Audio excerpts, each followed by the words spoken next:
The morning sun cast long shadows across Maple Grove Avenue as Karen Hendricks adjusted her HOA security badge for the third time in 10 minutes. Her hands trembled slightly as she gripped the steering wheel of her white Ford Explorer, the vinyl seat creaking under her weight as she shifted to get a better view of the bus stop. The digital clock on her dashboard read 7:23 a.m., and already she could feel the familiar surge of righteous indignation building in her chest, like steam in a kettle. "They're at it again," she muttered to herself, her voice barely audible over the idling engine. Through the windshield, she watched a group of teenagers gathered on the public sidewalk, their voices carrying across the quiet suburban street in waves of laughter and casual conversation. To most observers, they would appear to be nothing more than students waiting for their school bus. But Karen saw something different entirely. She saw trouble. Marcus Wells stood among his friends, his backpack slung over one shoulder, completely unaware that his every movement was being scrutinized and cataloged as evidence of some imagined wrongdoing. At 14, he carried himself with the quiet confidence that came from being raised by parents who had taught him to be proud of who he was, but humble about what he accomplished. His school uniform was neat and pressed, his sneakers relatively clean despite the early morning dew on the grass. He laughed at something his friend Jamal had said, the sound bright and genuine in the crisp morning air. Karen's jaw tightened as she watched. In her mind, the simple act of teenagers existing in public space had transformed into something sinister and threatening.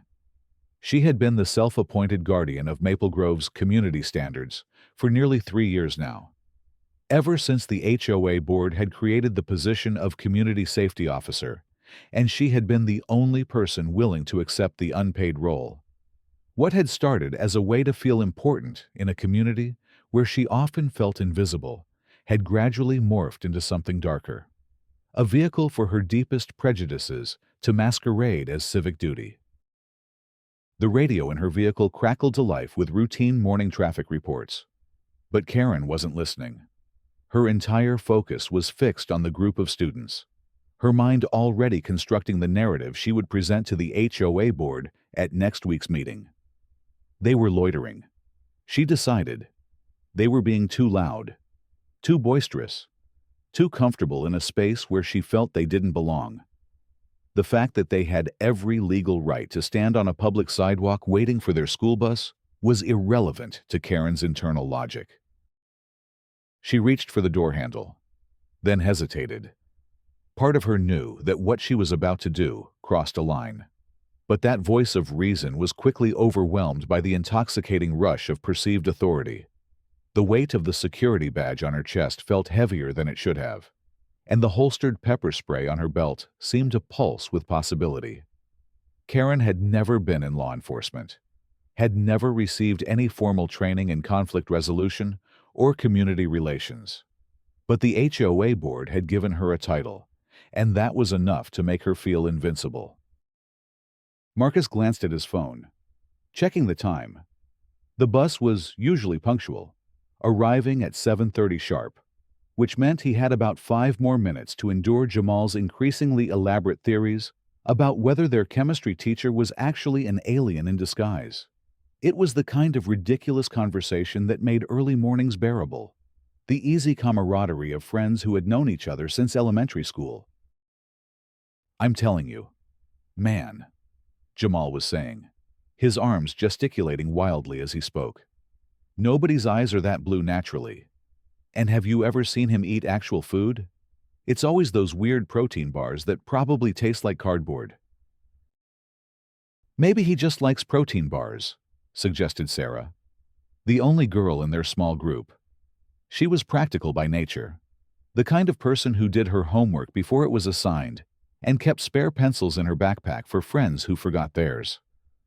"My mom eats them all the time since she started that fitness thing." The sound of a car door slamming cut through their conversation like a blade through silk. All 4 teenagers turned toward the sound, their easy laughter fading as they saw Karen Hendricks striding toward them with the determined gait of someone convinced of their own righteousness.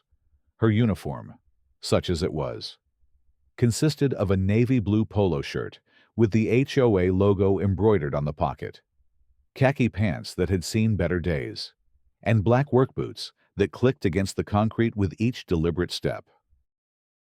Marcus felt his stomach tighten with familiar dread.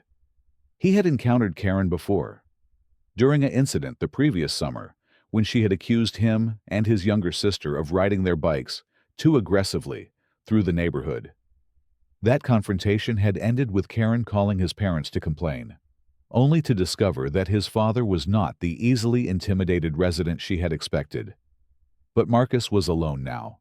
Or, rather, he was with friends who didn't have the protection of influential parents. And something in Karen's expression suggested that today would be different. "You kids need to move along," Karen announced, her voice carrying the artificial authority of someone trying to sound more important than they actually were. She stopped about 10 feet away from the group, her hand resting casually on her hip in a way that deliberately drew attention to the pepper spray canister attached to her belt. "This isn't a place for loitering." The word loitering hung in the air like smoke from a snuffed candle. Sarah looked confused, glancing around at the perfectly ordinary bus stop with its weathered bench and posted schedule. Jamal's expression shifted from confusion to irritation, his hands clenching into fists at his sides. Marcus, drawing on the diplomatic lessons his father had inadvertently taught him through years of watching political negotiations at the dinner table, stepped forward slightly. "We're waiting for the school bus, ma'am," he said politely, his voice steady despite the adrenaline beginning to course through his system. "It should be here in about 5 minutes." Karen's eyes narrowed as she focused on Marcus, and something ugly flickered across her features. Here was a young black teenager who had the audacity to speak to her with confidence, to look her directly in the eye instead of shrinking away from her imagined authority. In her twisted worldview, this constituted insubordination of the highest order. "Don't get smart with me, boy," she snapped, the racial undertone in her words as sharp as broken glass. "You and your friends have been making too much noise, disturbing the peace of this neighborhood. I've been watching you." The temperature of the morning seemed to drop several degrees. Marcus felt his friends shift uncomfortably behind him, but he held his ground. Years of his parents' careful instruction on how to navigate interactions with hostile authority figures kicked in, tempering his natural teenage impulse to argue with trained caution. "We're just talking while we wait for the bus," he replied, keeping his voice level and respectful. "We're not disturbing anyone. This is a public sidewalk." The reminder that she had no actual authority over public property struck Karen like a physical blow. Her face flushed red, and she took a step closer to the group, her voice rising in pitch and volume. "Don't you dare lecture me about what's public and what's private," she shouted, spittle flying from her lips. "I am the community safety officer for this HOA, and I have every right to ensure the peace and safety of this neighborhood." Jamal couldn't help himself. The absurdity of the situation, combined with his natural tendency toward sarcasm, proved too much for his self-control. "Community safety officer? That's not even a real job," he said, his voice dripping with adolescent disdain. "You're basically a mall cop with delusions of grandeur." The words hit Karen like a slap across the face. For a moment, she stood frozen, her mouth opening and closing soundlessly as rage and humiliation warred for control of her expression. Then, without warning, her hand moved to the pepper spray canister on her belt. "That's it!" she screamed, her voice cracking with fury. "You're all under citizen's arrest for disturbing the peace and disrespecting a community official." The absurdity of the situation might have been comical under different circumstances, but there was nothing funny about the way Karen's hand trembled as she fumbled with the safety mechanism on her pepper spray. Marcus instinctively stepped in front of his friends, his heart hammering against his ribs like a caged bird. "Ma'am, please calm down," he said, his hands raised in a gesture of peace. "We're not doing anything wrong. We're just waiting for our bus to school." But Karen was beyond reason now, lost in a fog of righteous indignation and wounded pride. The pepper spray felt inadequate in her hands, a child's toy, when what she needed was something that would command real respect. Her eyes fell on the holstered pistol she had started carrying after completing an online course in personal protection. A course that had never covered the legal ramifications of brandishing a weapon or the ethical considerations of threatening children. The sound of metal sliding against leather cut through the morning air like a scream. Time seemed to slow as Karen drew her weapon, the small caliber pistol looking enormous in her shaking hands. The teenagers froze, their eyes wide with disbelief and terror, as they found themselves staring down the barrel of a gun wielded by someone who was clearly not in control of herself. "Step back or I'll shoot!" Karen shrieked, her voice breaking with hysteria. "I'm a certified community safety officer, and I will use whatever force is necessary to maintain order." Marcus felt the world tilt on its axis. This couldn't be happening. People didn't pull guns on teenagers waiting for school buses. This was America in the 21st century, not some nightmare from a darker time in history. But the cold metal pointed at his chest was real, and the wild look in Karen's eyes suggested that she was capable of doing something unthinkably stupid. Behind him, he could hear Sarah beginning to cry, soft sobs that cut through his heart like razor blades. Jamal had gone completely still. His earlier bravado evaporated like morning mist. Marcus knew that any sudden movement, any word that Karen perceived as threatening, could result in tragedy. What Karen didn't know, what she couldn't have known as she stood there with her weapon trained on a group of terrified children, was that Marcus Wells was not just another teenager from the neighborhood. He was the son of Mayor Anthony Wells, a man who at that very moment was conducting a live press conference from his home office, announcing a new initiative for community policing reform. The irony was so sharp, it could have cut glass. Mayor Wells sat behind his mahogany desk, the city seal visible on the wall behind him, addressing a room full of reporters via video conference. His wife, Dr. Patricia Wells, a prominent pediatrician, was in the kitchen preparing breakfast before her morning rounds at the hospital. Neither of them had any idea that their son was staring down the barrel of a gun less than 2 miles away.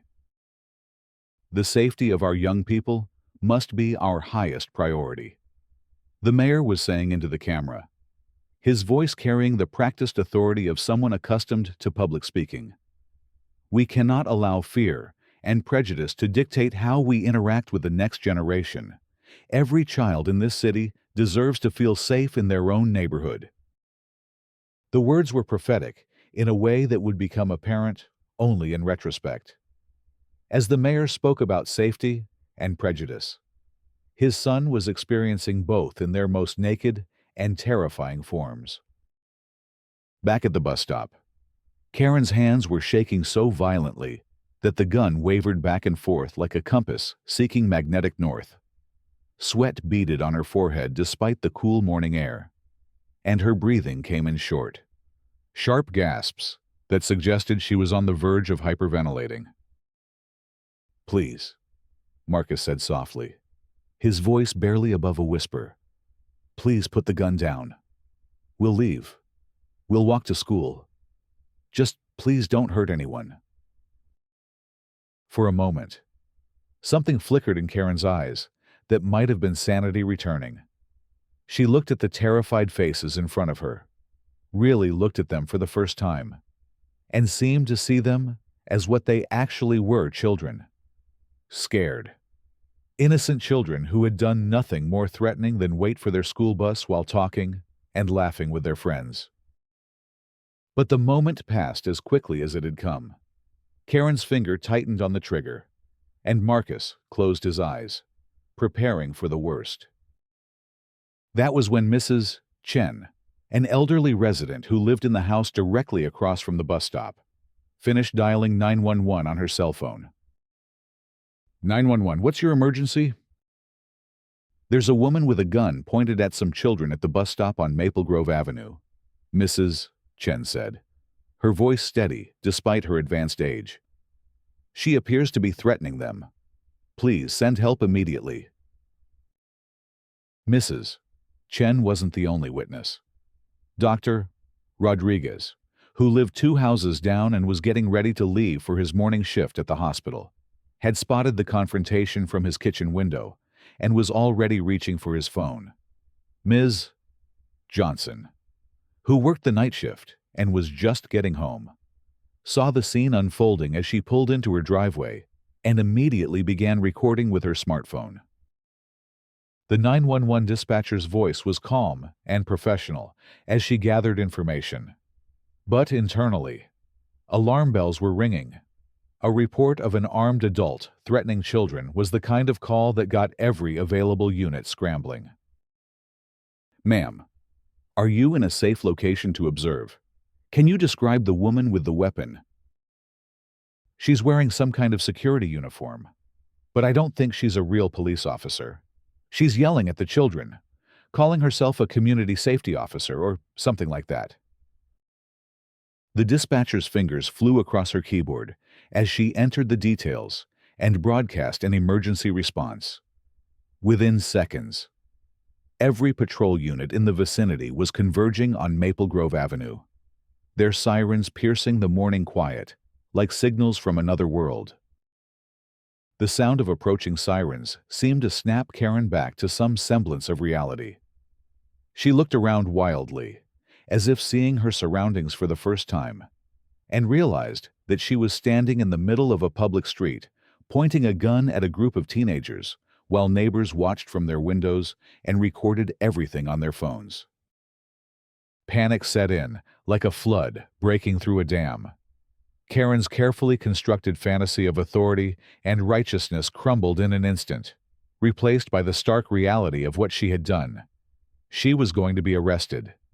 She was going to lose her job, her standing in the community, possibly her freedom, all because she couldn't tolerate the sight of young people existing peacefully in public space. "This is all your fault," she screamed at Marcus, her voice shrill with desperation. "If you had just listened to me, if you had just shown some respect, none of this would have happened." But even as she spoke the words, some part of her knew they weren't true. This wasn't about respect or authority or community safety. This was about her own insecurities and prejudices, her desperate need to feel important and powerful in a world that had largely ignored her existence. The first police cruiser rounded the corner at high speed, its tires squealing against the asphalt as the officer behind the wheel took in the scene. Officer Maria Santos had been on the force for 8 years, and she had seen enough domestic disputes and street confrontations to recognize a powder keg when she saw one. A middle-aged woman in civilian clothes pointing a handgun at a group of school-aged children was exactly the kind of situation that could go from bad to catastrophic in the blink of an eye.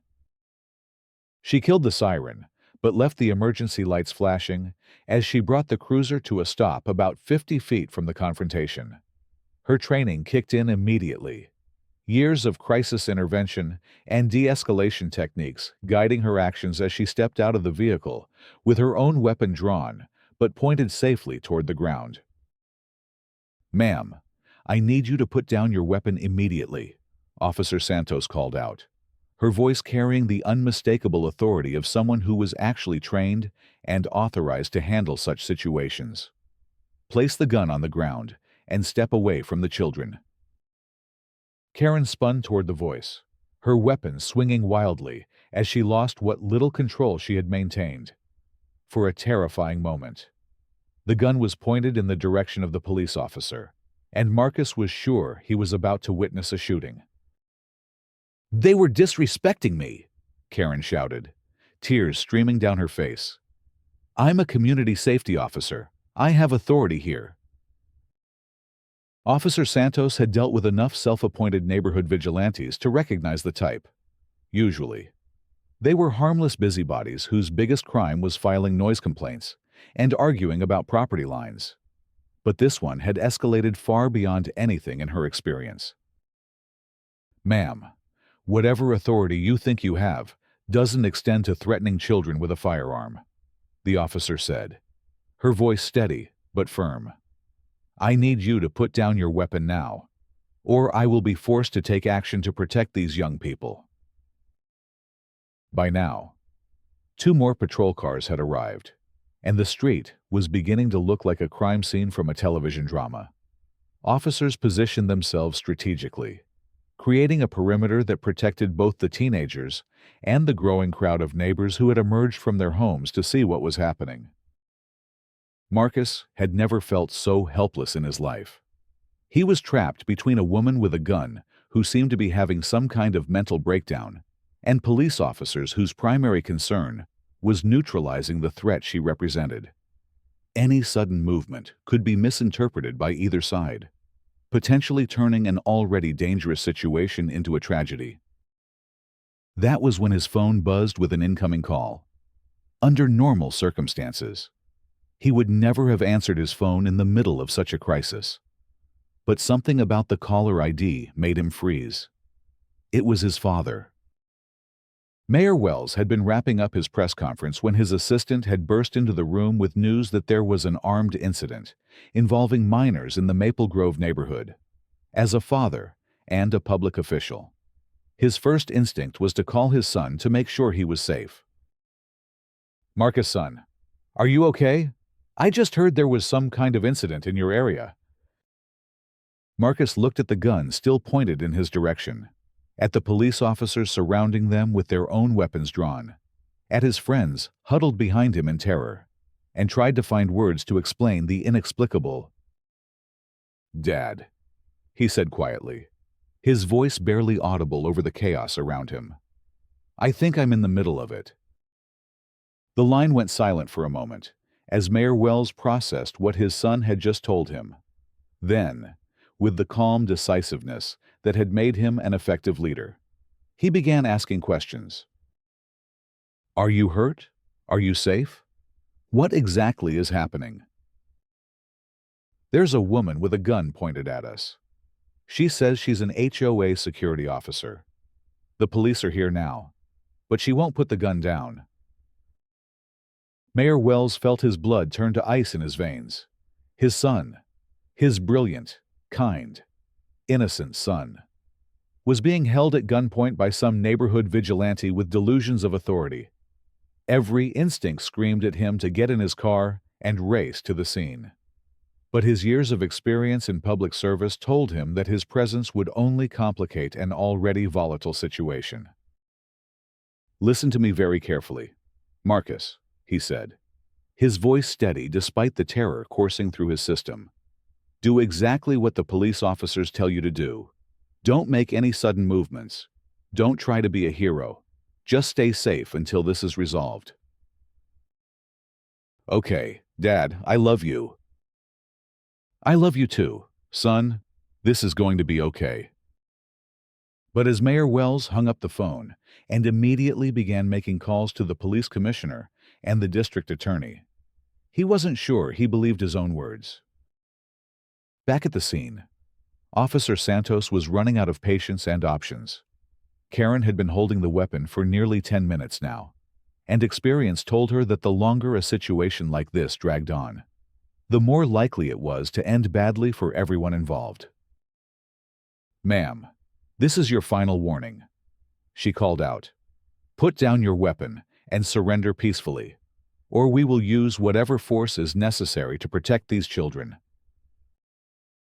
Karen looked around at the scene she had created, at the police cars with their flashing lights, at the neighbors recording everything on their phones, at the terrified faces of the young people she had convinced herself were somehow threatening her way of life.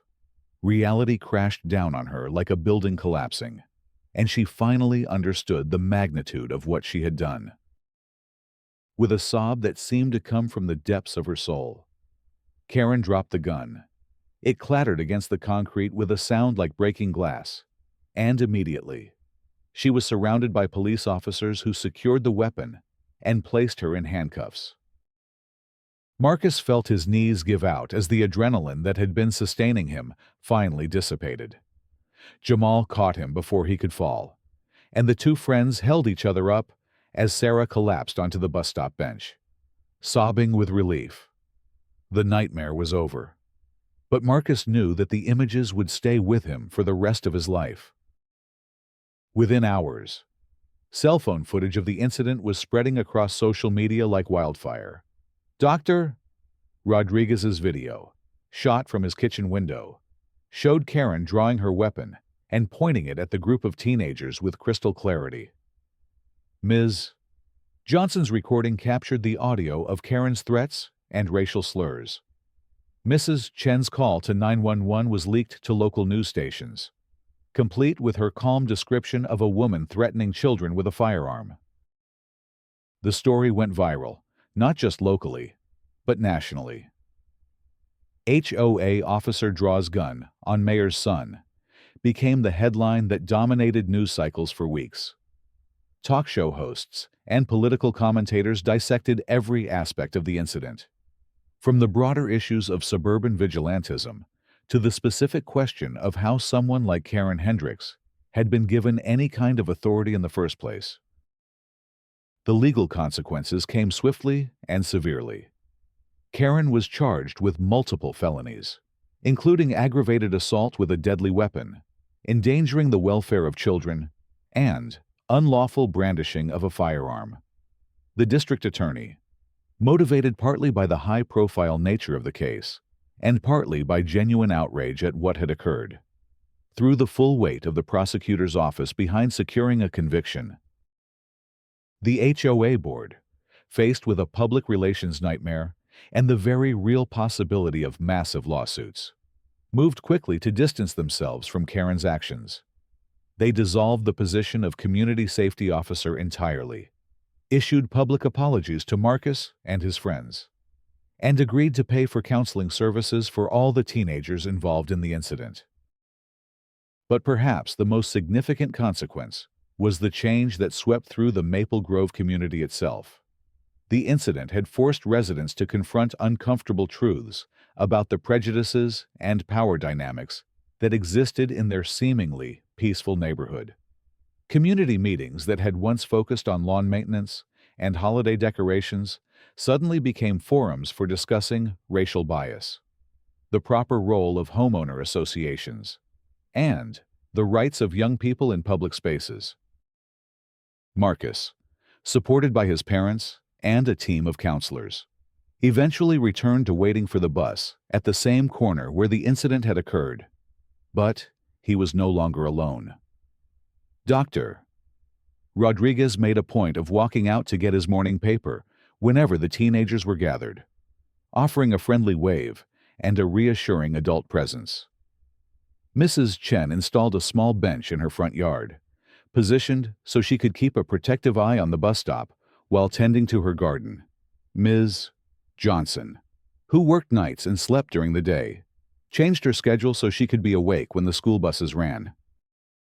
The community had learned a hard lesson about the difference between safety and control, between protection and oppression. They had seen what happened when fear and prejudice were allowed to masquerade as authority, and they had chosen to do better.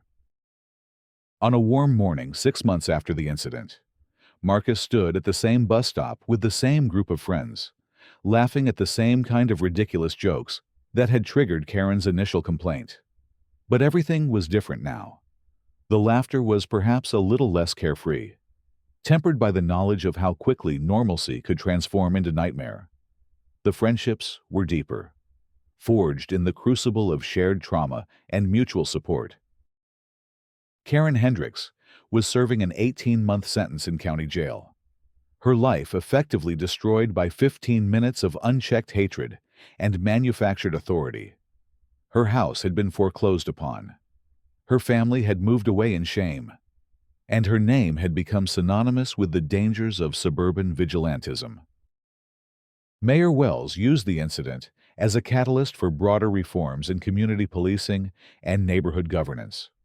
New legislation was passed requiring training and background checks for anyone given quasi-official roles in residential communities.